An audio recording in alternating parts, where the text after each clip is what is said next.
Hello मित्रों, राधे राधे, जय श्री कृष्णा। कैसे हो? आशा करते हैं सभी मेरे मित्रगण हैं जो अच्छे ही होंगे। तो मित्रों, आज हम आपके लिए लेकर के आए हैं बहुत ही सुपर डुपर से जानकारी है, जिससे आपका जो हृदय है वो है जो एकदम से है, जो मेरा वीडियो सुनने के लिए है वो कांप उठेगा। कि मेरे प्यारे मित्रों, आज हम इस बारे में बात करेंगे कि जिस व्यक्ति के अंदर है जो पापों का है जो घड़ा भरा हुआ है और वह पाप नहीं कर रहा है, लेकिन मतलब वो पाप कराया जा रहा है उससे, है ना। व्यक्ति पाप करता नहीं है, उसके अंदर वो लक्षण है, क्यों है, कैसे है, किसके द्वारा वो पाप कर रहा है।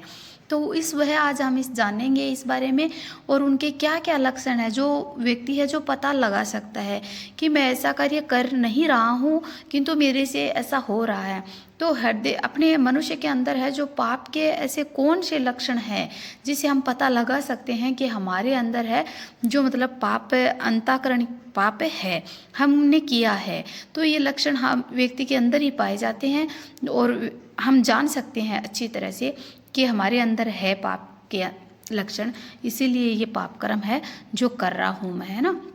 और व्यक्ति जानबूझ करके है जो पाप नहीं करता है, उनके अंदर लक्षण होता है, और वह कर रहा है, वह करवाया जा रहा है, तो वह छूट भी सकता है।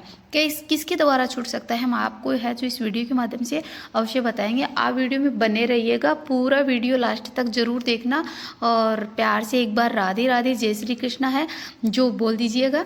और मेरी प्यारी बहनों भाइयों, जो भी मेरे चैनल पे नए हो तो आपसे विनती, हाथ जोड़ के प्लीज़ चैनल को सब्सक्राइब जरूर कर लें, बेल आइकन का बटन दबा लें, जिससे मैं जैसे ही वीडियो डालूँ, अच्छी अच्छी जानकारी डालूँ, तो नोटिफिकेशन आपके पास तुरंत है जो पहुंच जाए। और मेरी बहनों और भाइयों, आपसे हाथ जोड़ करके विनती है, आप अपनी बहन को है जो पूरा पूरा अपना साथ है जो दिया करो, है ना।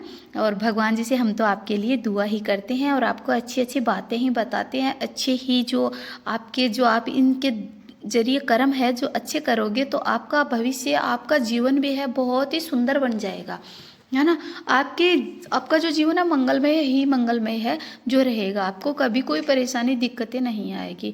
वो कैसे हम बताते हैं, जो अपने शरीर में पाप के 10 ऐसे लक्षण होते हैं जिसके द्वारा मनुष्य है जो पाप है जो करता रहता है।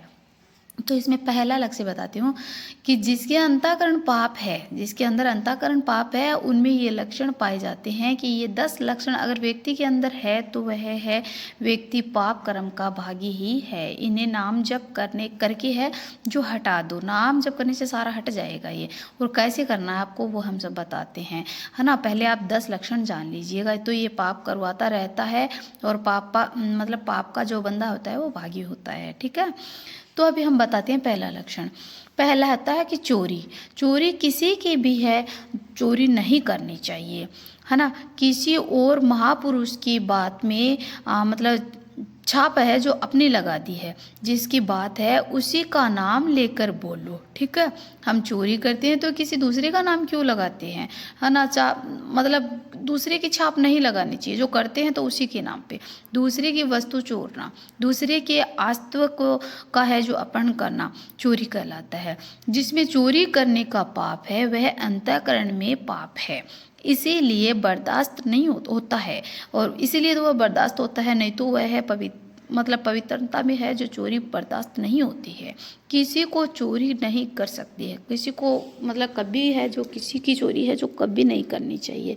जिसमें चोरी है वह पापी अंतःकरण है, इसलिए चोरी नहीं करनी चाहिए। तो दूसरा आता है हिंसा।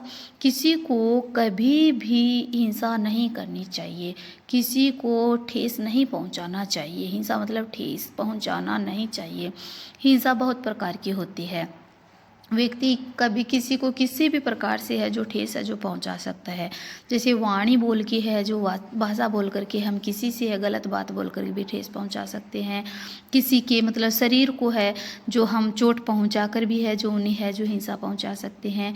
कि पशु पक्षी के साथ परेशानी करके उनको मार करके उनके साथ में दुर्व्यवहार कर करके है उनको हिंसा पहुंचा सकते हैं। वो हिंसा के अंतर्गत आता है सारा का सारा। आप मांस खाते हो लेकिन आप किसी जीव जंतु की हिंसा नहीं करते हो, ये ठीक है।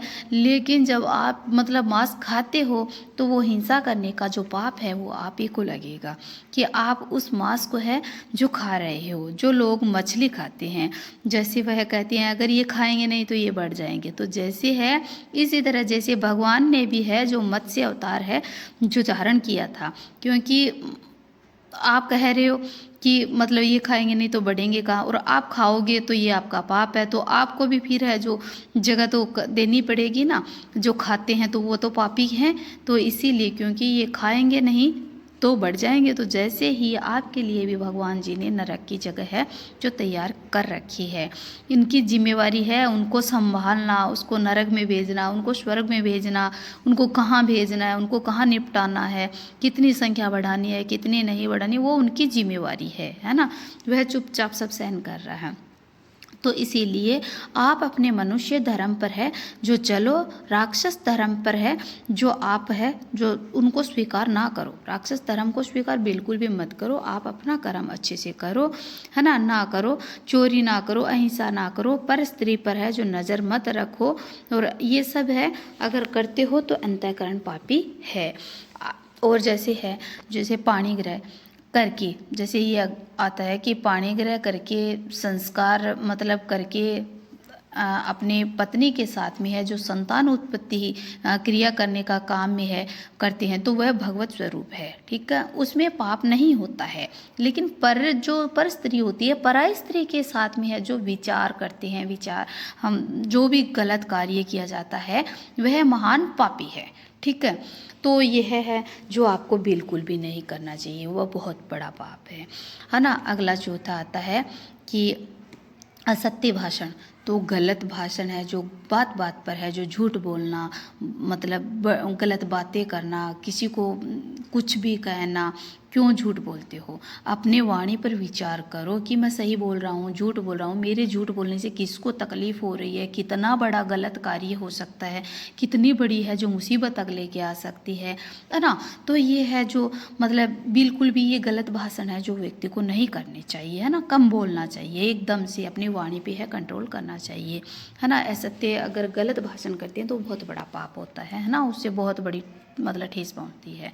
अगला आता है, पांचवा आता है चुगली करना, बहुत बड़ा पाप है कि पीठ पीछे जब किसी की बुराई करते हैं, जब निंदा करते हैं तो वो बहुत बड़ा पाप होता है। अरे कहना है ना तो बंदे के सामने कहो, किसी के पीठ के पीछे मत करो, वार मत करो। जो सामने कहते हैं वो बिल्कुल भी पाप नहीं होता है, क्योंकि वह अपनी गलती को स्वीकार करेगा, मानेगा जो भी है, लेकिन वह आपका पाप नहीं होगा, उनका आप पापी के भागी नहीं होंगे।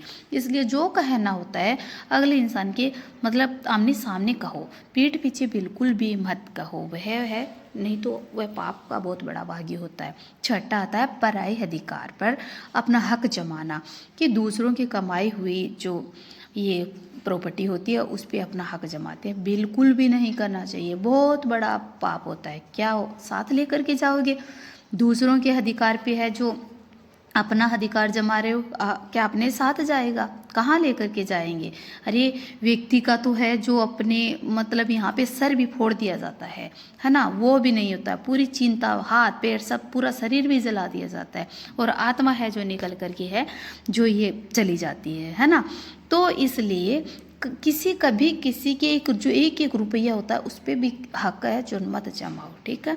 अब अगला आता है सातवां पराया चिंतन, किसी का चिंतन क्यों करते हो, किसी के बारे में बुरा चिंतन क्यों करते हो। जैसे एग्जाम्पल देते हैं कि जैसे पड़ोसी के घर में आज बहुत जैसे गाड़ी लेकर के आए हैं पड़ोसी के घर में, अरे तो मेरी क्यों जलन हो रही है, मैं उसके बारे में क्यों, अगला कमाता है, अगले के घर में आया है, मेरे क्यों टेंशन, मैं उनकी क्यों निंदा करूं, क्यों उसकी चिंतन उसके बारे में चिंतन करूं, तो वह बहुत बड़ा पाप है। अरे उसकी है ना एक आंख नहीं उनकी दोनों आंखें फूटनी चाहिए, मेरी एक आंख फूटी है तो उसकी दोनों आंखें फूटनी चाहिए। क्यों आप अच्छे कर्म करो, वह अगर अच्छा कर्म करा उनके साथ अच्छा रहो तो तुम भी करो, किसी की नहीं फूटेगी, है ना।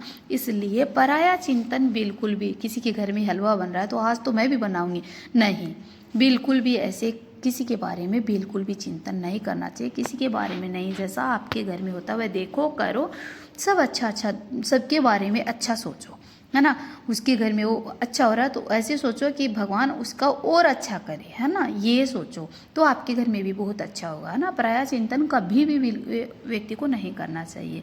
8वां आता है बोलने में अश्लीलता, है ना। बोलने में है जो गलत शब्द बोलते हैं, गलत वाणी बोलते हैं, गलत विचार बोलते हैं, गलत वाणी बोलते हैं, नीच वाणी बोलते हैं, है ना, गलत गलत शब्द बोलते हैं, है ना। क्यों बोलते हो, इससे लोगों को बहुत ही ठेस पहुंचती है। अरे बातें करनी है तो गीता भगवत की करो, है ना, मतलब कीर्तन की करो, भजन की करो, भगवान की करो, नाम जप करो, ये करो, सब अच्छी अच्छी बातें करो, है ना, तो ये बहुत अच्छा होता है। और अगर अश्लील बातें करते हैं तो बहुत बड़ा पाप होता है। 9वां अगला आता है कि चाहे कोई इंसान उससे बोले या ना बोले, असंगत परिणाम, है ना, चाहे कोई बोले या ना बोले फिर भी वह अगले के साथ में है ऐसी झूठी बकवास करता रहता है कि मतलब मान न मान मैं तेरा मेहमान, है ना, तो वह उनको नहीं बोलने पर भी अगले व्यक्ति के साथ में बोलता रहता है, उसको बोलते हैं संगत परिणाम।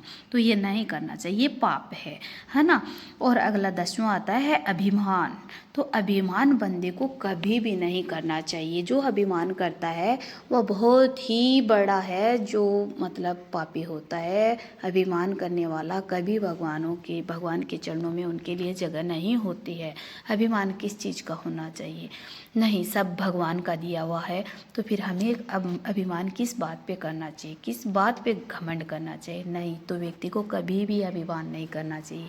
व्यक्ति के अंदर, मेरे प्यारे मित्रों, अगर आपके अंदर ये अगर 10 लक्षण हैं तो आप है इस 10 लक्षणों को है जो आप पाप से पीछा छुड़ाने के लिए आप भगवान जी का नाम जप करो, है ना, राधा राधा राधा, या फिर कृष्णा कृष्णा कृष्णा, या फिर सीताराम सीताराम सीताराम, या फिर आप है मतलब हरि विष्णु नारायण नारायण, जो भी है, लेकिन आप नाम जप करो, है ना, तो आपका ये सारा का सारा जो पाप है, जो ये है, पुण्य में बदलेगा और आपको भगवान जी के चरणों में है अवश्य जगह मिलेगी और आपको भगवान जी अवश्य अपनाएंगे। इसलिए राधे राधे, जय श्री कृष्णा।